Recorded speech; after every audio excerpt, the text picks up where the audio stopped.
Jumanji Welcome to the Jungle is a family movie that, judging by the packed cinema, is succeeding in attracting multiple age groups.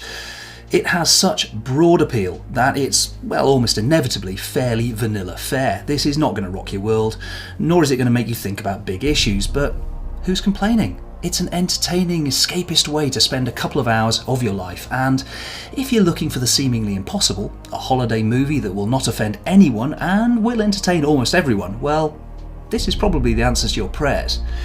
The story is a reimagining of and loose sequel to the 1995 Joe Johnston movie Jumanji. You may recall that in that original film there was a board game that came to life. And in this version, the hapless protagonists are sucked into a computer game where they take on the form of the avatars that they selected when they picked up the remote controls.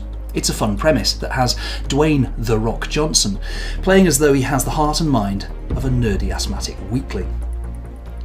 There are lols. You may well ruffle. The film trades heavily on the chemistry between its stars, and there's some nice sparky riffing between the four main leads, particularly Johnson and Kevin Hart, and I now know that Jack Black was born to play a self-obsessed teenage girl. Can't think why I never noticed that before. Also, it's great to see erstwhile Doctor Who companion Karen Gillan continuing her incursion into the Hollywood mainstream following her role as Nebula in the two Guardians of the Galaxy movies, a part that she's going to reprise in the upcoming Avengers Infinity War.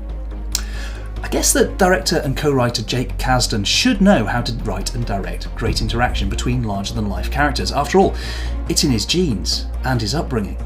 Jake's dad Lawrence is the guy who made the best of the Star Wars films, Empire Strikes Back. And amongst other things, he also co-wrote Raiders of the Lost Ark. That's some pretty damn good blockbusting pedigree. If I had to be absolutely hypercritical of this film, I'd say that the supporting cast is not really given enough to do. The bad guy does have some nicely creepy tricks with insects. The bit with the scorpion is particularly good, but he never provides a menacing enough presence to make you really feel that our heroes are ever in danger. In fact, now I think about it, I can't even remember his name, and I'm usually pretty good at paying attention to that kind of nerdy detail.